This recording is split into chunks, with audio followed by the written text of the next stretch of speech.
पहला क्वेश्चन है कि स्विमिंग पूल में कोई सुमा नाम की लड़की है जो कि स्विमिंग कर रही है, मतलब किसी पॉन्ड में स्विमिंग कर रही है। तो देखिए, जब स्विमिंग करते हैं तो एक जगह से दूसरे जगह पे जाना होता है, तो वहां पे वर्क हो रहा होता है, क्योंकि वर्क डन का फॉर्मूला क्या होता है, फोर्स इनटू डिस्प्लेसमेंट। अगर फोर्स इनटू डिस्प्लेसमेंट में कोई वैल्यू आ रही है तो वर्क हो रहा है, अगर नहीं आ रही है तो नहीं हो रहा है। तो सुमा जो है एक जगह से दूसरी जगह जाएगी तो कुछ डिस्प्लेसमेंट होगा, और एक जगह से दूसरी जगह जाएगी तो कुछ फोर्स भी लगेगी, मतलब उसको स्विमिंग करने के लिए हाथ वगैरह मूव करने पड़ेंगे, तो यहाँ पे वर्क डन हो रहा है। Suma is doing work as she is able to move herself by applying force with the movement of her arms in the water and legs in the water. Donkey is carrying load on his back. देखिए, ऐसा लगेगा कि donkey बहुत काम कर रहा है, लेकिन वर्क डन यहाँ पे जीरो हो जाएगा, क्योंकि जो इसका डिस्प्लेसमेंट वर्क डन जो यहाँ पे होगा, तो डिस्प्लेसमेंट जब उसका देखेंगे तो वो जीरो आ जाएगा। इसलिए आएगा क्योंकि displacement are perpendicular to each other. ये जो डायरेक्शन ऑफ फोर्स है और डिस्प्लेसमेंट है वो एक दूसरे के परपेंडिकुलर है, तो work done is equal to force into displacement, तो वो जीरो हो जाएगा, इसलिए यहाँ पे जीरो आ गया आंसर। सिमिलरली आप बाकी का यहाँ पे स्क्रीनशॉट ले लो, खुद से कर लो, काफी इजी हैं ये सारे क्वेश्चंस, और एक ही टाइप के क्वेश्चन है, कुछ भी नया नहीं है इसमें। वर्क डन है या नहीं है, यही यही पूछना है, यही पूछा है बस। ठीक है, question number 2। An object thrown at the certain angle to the ground moves in a curved path and falls back to the ground. The initial and the final position of the path of the object lie on the same horizontal line. What is the work done by the force of the gravity on the object? हमें बताना है कि कितना work done हुआ है। तो when the object moves upwards, the work done by the gravity is negative, as the direction of the gravitational force is towards the earth's center of the earth की तरफ होता है। And when the object comes downward there is a positive work done. बोल रहा है कोई भी अगर ऑब्जेक्ट है उसको हमने जब फेंका, तो पहले तो उसे अपोजिट डायरेक्शन में, जैसे ग्रेविटी है तो वो नीचे लग रही है, तो उसके अपोजिट डायरेक्शन में वो मूव कर रहा है, तो यहाँ पे जो उसका वर्क डन है वो नेगेटिव होगा। Work done by the gravity is negative. उसके बाद जब वो नीचे आ रहा है तो फिर पॉजिटिव हो जाएगा। When the object come downwards there is a positive work done, so the total work done is zero throughout the motion। तो यहाँ पे जो टोटल वर्क डन होगा वो जीरो हो जाएगा, क्योंकि जब वो जा रहा था तो कुछ नेगेटिव वर्क डन किया, जब आ रहा था तो कुछ पॉजिटिव वर्क किया। नेगेटिव और पॉजिटिव जो भी किया वो बराबर हुआ यहाँ पे, और इसलिए वो कैंसिल आउट होके जीरो हो जाता है। Question number 3। A battery lights a bulb. Describe the energy change involved in the process. Battery converts the chemical energy into electrical energy. This electrical energy is further converted into light and heat energy. Question number 4. Certain force acting on 20 kg mass moves its velocity from 5 meter per second to 2 meter per second. Calculate the work done by the force. तो जो भी चीजें, जब भी numerical solve करते हैं तो जो भी चीजें क्वेश्चन में गिवन है उसको पहले लिख लेते हैं। मास ऑफ द बॉडी हमें गिवन है 20 केजी की। उसके बाद हमें गिवन है कि उसकी इनिशियल वेलोसिटी, जो पहली वेलोसिटी होती है वो इनिशियल वेलोसिटी होती है, तो वो 5 मीटर पर सेकंड गिवन है। फाइनल वेलोसिटी 2 मीटर पर सेकंड गिवन है।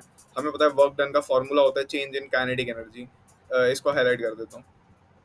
चेंज इन काइनेटिक एनर्जी होता है, चेंज इन काइनेटिक एनर्जी क्या होता है, हाफ एम। यहाँ पे यू जो है वो इनिशियल वेलोसिटी है, इनिशियल वेलोसिटी का square minus half m final velocity का स्क्वायर। इनिशियल वेलोसिटी की वैल्यू डाल देंगे, फाइनल वेलोसिटी की वैल्यू डाल देंगे, मास की वैल्यू डाल देंगे, और आंसर आ जाएगा यहाँ पे सॉल्व करके 210 joule. Mass of 10 kg is at a point A on a table. It moves it is moved to a point B. If the line joining A and B is horizontal, what is the work done on the object by the gravitational force? Explain your answer. The work done by the gravitational force acting on the body is zero, because the direction of the force is vertically downwards and the displacement is horizontal. That is, the force and displacement are perpendicular to each other. जब भी force और displacement एक दूसरे के perpendicular होंगे तो यहाँ पे जो वर्क डन है वो जीरो हो जाएगा। डोंकी वाले केस में भी सेम हुआ था। The potential energy of a freely falling object decreases progressively. Does this violate the law of conservation of energy? क्या ऐसा है कि violate कर रहा है, और कर रहे तो क्यों? देखिए, the potential energy of freely falling object decreases and its kinetic energy increases as its velocity increases progressively. So in the way the total mechanical energy क्या होती है, kinetic energy plus potential energy दोनों का सम होती है, remains constant. The law of conservation is not violated. देखिए, जब भी कोई भी चीज़ अगर ऊपर जा रही है या फिर नीचे गिर रही है, चाहे उसका फ्री फॉल, इसको बोलते हैं कि फ्री फॉल हो रहा है, अगर किसी बॉडी का ऊपर से कोई सर्टेन हाइट एच है, वहां से अगर आपने बॉल फेंकी या खुद अगर आप जंप कर गए, तो उसको बोलेंगे कि वो फ्री फॉल हो रहा है, आप सिर्फ ग्रेविटी के इन्फ्लुएंस में नीचे गिरते हो। तो उसमें क्या होता है कि उसमें आप law of conservation of energy को वॉयलेट नहीं कर रहे होते हो, उल्टा उसको फॉलो कर रहे होते हो, क्योंकि उसमें हर एक पॉइंट पे आपकी kinetic energy plus potential energy constant होती है। इस चीज़ को मैं दिखाता हूँ, इस चीज़ को मैं आपको गूगल पे ऐसे करके दिखा देता हूँ। फ्री फॉल का एक्सप्लेनेशन मिल जाएगा अच्छे से। हम्म, कोई अच्छा एग्जांपल अगर मुझे मिले तो यहाँ पे मैं दिखा सकता हूँ।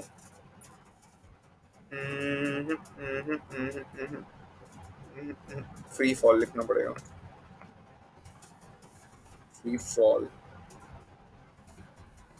हाँ, ये फिर भी अच्छा एग्जांपल मिल गया एक, चलो ठीक है। समझ लो ए पॉइंट है, बी पॉइंट है, सी पॉइंट है, ठीक है।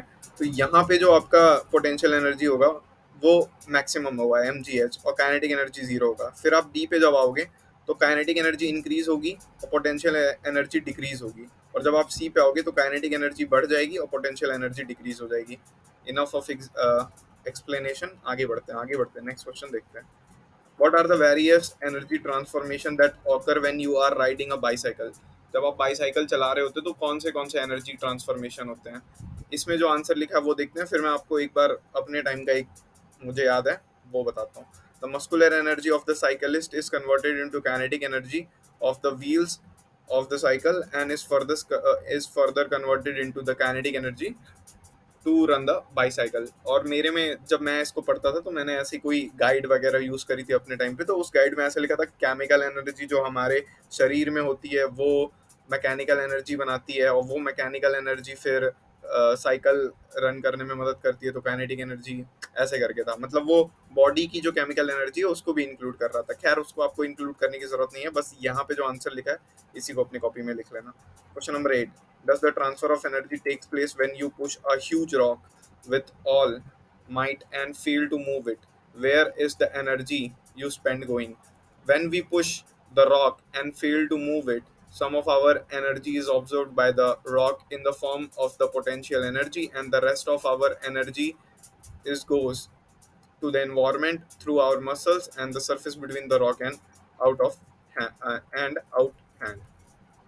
नंबर 9 बोलता है एक सर्टेन हाउस होल्ड है जो कि 250 यूनिट्स को कंज्यूम करता है एक महीने में।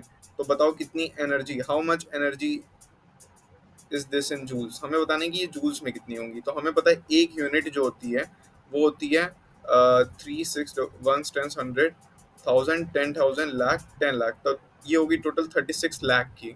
ठीक है, जो इसका SI जो एक यूनिट हो गया उसको बोलेंगे कि ये 36 लाख जूल्स है। इसको हाईलाइट कर देता हूँ, फैक्ट वाली बात है। या तो आपको क्वेश्चन में यहाँ पे बगल में ये चीज़ लिख के दे देगा कि 1 यूनिट इज इक्वल टू 36000000 ऐसे करके लिख के दे देगा, या अगर नहीं देगा तो फिर आप कोई बात नहीं, आप इसको जस्ट ऐसे लिख दोगे। ठीक है, एक सेकंड में नोटिफिकेशन ऑफ कर दूं व्हाट्सअप के।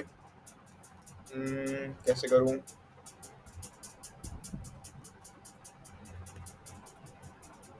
ओके, हो गया होगा।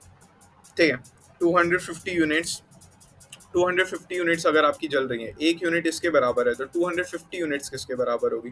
तो 250 यूनिट्स में बस इंटू कर दोगे, तो 250 इंटू एक यूनिट की जो वैल्यू थी उससे इंटू कर दिया गया और इसको कैलकुलेट कर लिया गया, 9 × 10⁸ जूल, आपका आंसर आ गया।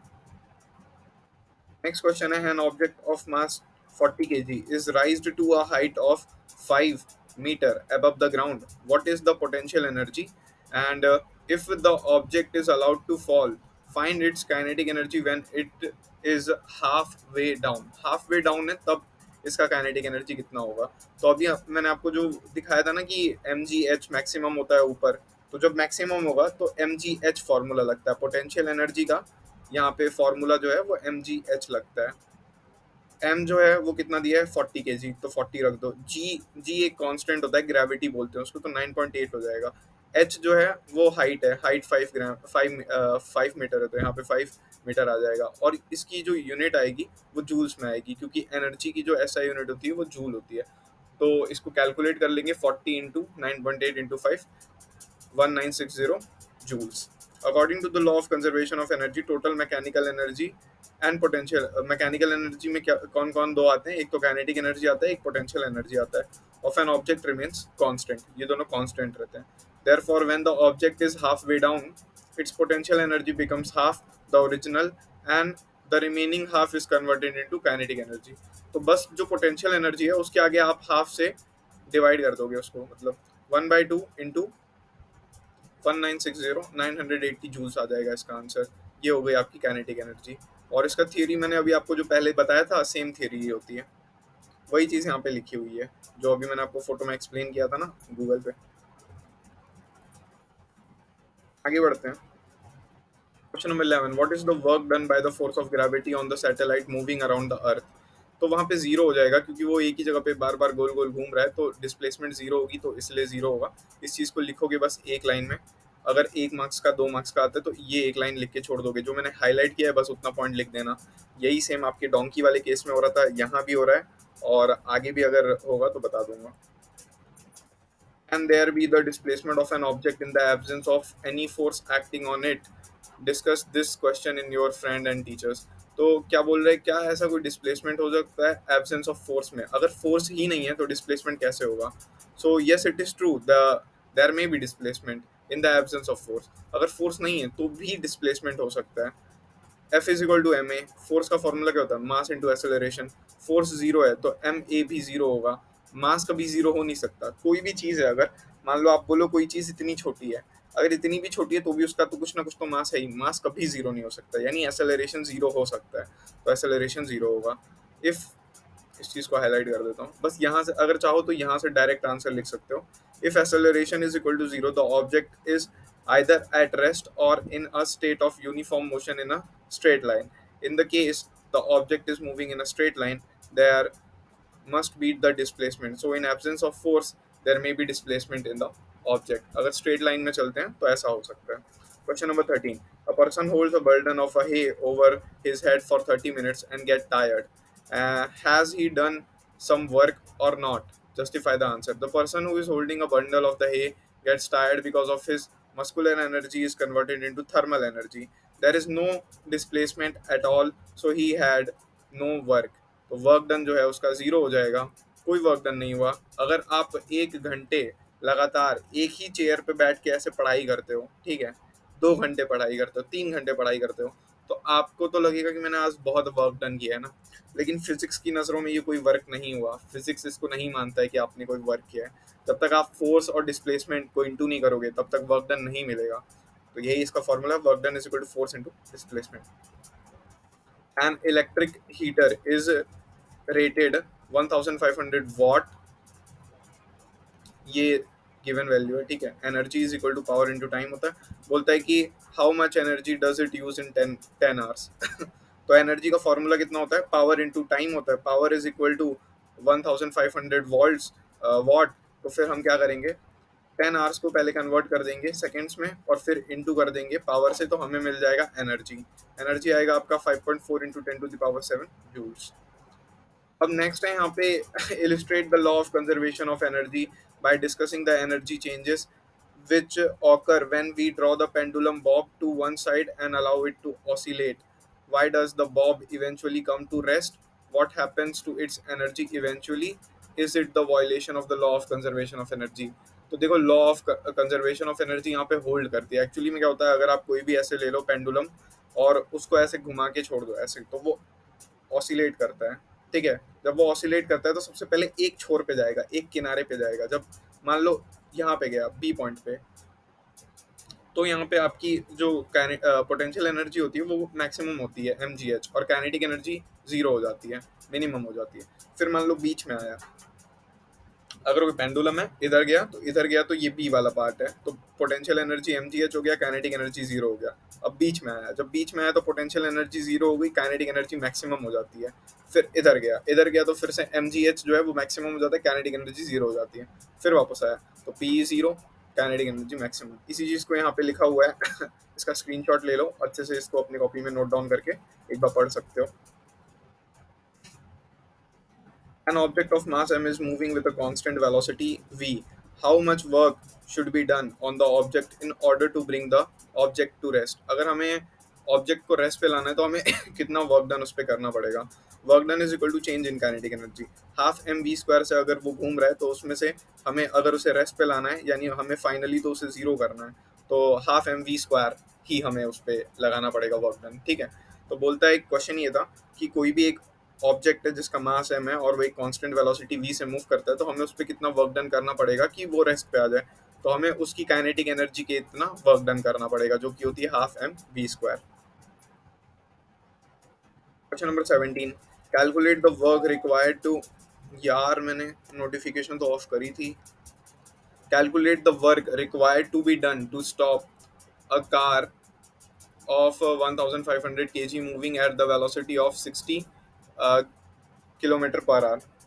अच्छा हाँ, उसको वहां से ऑफ करना था. ठीक है. हाँ चलो ठीक है. क्वेश्चन देखते हैं. कैलकुलेट करना है हमें वर्क जो कि रिक्वायर्ड टू डन है एक कार को हमें स्टॉप करना है ना. बैटमैन सुपरमैन कुछ ऐसा बनना पड़ेगा. ठीक है. तो उसको स्टॉप करना है और उसका वेट है 1500 kg का और वो मूव कर रही है इस वेलोसिटी के साथ. तो हमें पता है कि अगर कोई वेलोसिटी ऐसे दी हो किलोमीटर पर आवर में दी हो तो इसको हम कन्वर्ट कर सकते हैं मीटर पर सेकंड में. इसको डिवाइड कर देंगे 1000/60 × 60 50/30 मीटर पर सेकंड आ गया. मास जो है वो क्वेश्चन में एज इट इज गिवन है यहाँ पे रख दिया गया. हमें पता है काइनेटिक एनर्जी क्या होती है, हाफ एम वी स्क्वायर होती है. हाफ एम की जगह पे ये रख दो और वी स्क्वायर की जगह पे ये वाली वैल्यू रख दो. 50/3 इसका स्क्वायर कर दो, आंसर आ जाएगा. ये कैलकुलेटर से कैलकुलेट कर सकते हो अगर आपके स्कूल में अलाउ करते हैं. अगर आपके स्कूल में कैलकुलेटर अलाउ नहीं करते हैं तो पेन से कैलकुलेट करोगे. क्या ही ऑप्शन है. ठीक है. तो ये आपकी आंसर आ गया यहाँ पे एक.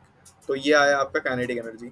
अब हमें पता है कि अगर हमें कोई भी चीज़ को रेस्ट पे लाना है तो उस पे उसको अगर रेस्ट पे लाना है तो उसकी काइनेटिक एनर्जी जीरो करनी पड़ेगी. तो हमें उस पे जो वर्क डन है वो इतना चेंज इन काइनेटिक एनर्जी के बराबर लगाना पड़ेगा. So the work required to stop the car is equal to the kinetic energy which is this much. यही आपका आंसर हो जाएगा.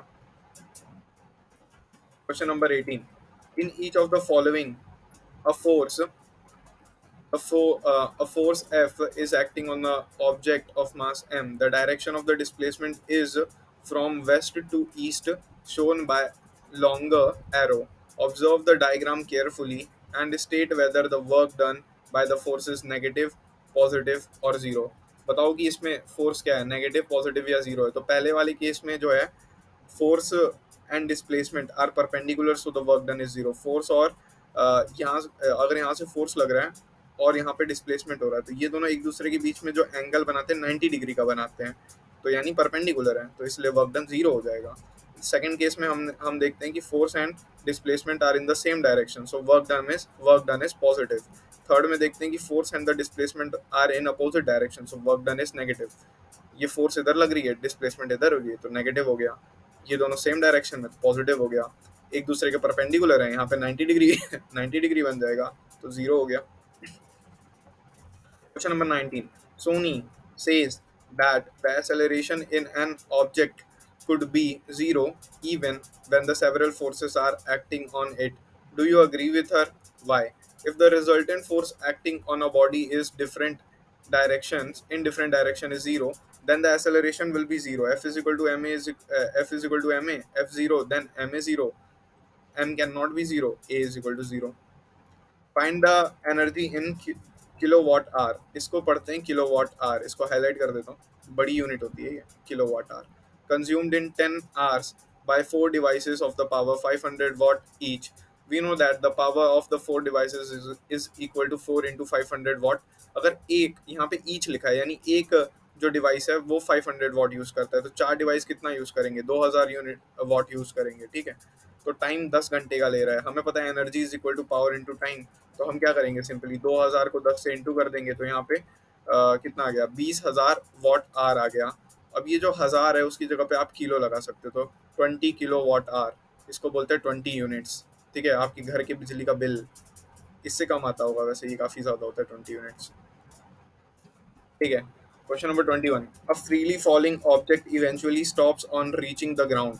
What happens to its kinetic energy. Kinetic energy को क्या होगा. लास्ट क्वेश्चन है ये. इसके बाद ये एक्सरसाइज खत्म हो जाएगी. अगर आपने ये एक्सरसाइज पूरी यहाँ तक देख ली तो इसके अलावा कुछ भी करने की जरूरत नहीं है. बस ये पूरा चैप्टर एक बार फिर से रिवाइज करने के लिए अगर मन होगा तो एनसीईआरटी की बुक एक बार देख लेना और ये वीडियो को एक बार देख लेना। इससे ज़्यादा करने की कुछ ज़रूरत नहीं है, सारे क्वेश्चंस कवर्ड हैं। इन टेक्स्ट के भी सारे क्वेश्चंस मैंने वीडियो में डाल रखे हैं। इसके पहले एक वीडियो बनाई है, उसमें मैंने सारे इन टेक्स्ट के क्वेश्चंस डिस्कस कर लिए। इन टेक्स्ट क्वेश्चन आंसर हो गए, एक्सरसाइज के सारे क्वेश्चंस हो गए। बुक की एक बार अगर आप रीडिंग ले लो तो आप एग्जाम में और दुनिया का कोई भी अगर क्वेश्चन आएगा तो आप कर लोगे, ठीक है। सब ऐसे ही क्वेश्चंस बनते हैं। हो सकता है वैल्यू चेंज कर देंगे, तो वैसे तो सेम क्वेश्चन ही दे देते हैं। अगर आप अच्छा स्कूल है तो सेम क्वेश्चन ही देता है। Question number 21, a freely falling object eventually stops on reaching the ground, what happens to its kinetic energy? When a freely falling body eventually stops on reaching the ground, its kinetic energy gets converted into heat energy as the body and the ground come warm due to the collision, sound energy into potential energy due to the change of the shape or deformation। और इसी के साथ ये exercise खत्म होती है। See you guys in the next video।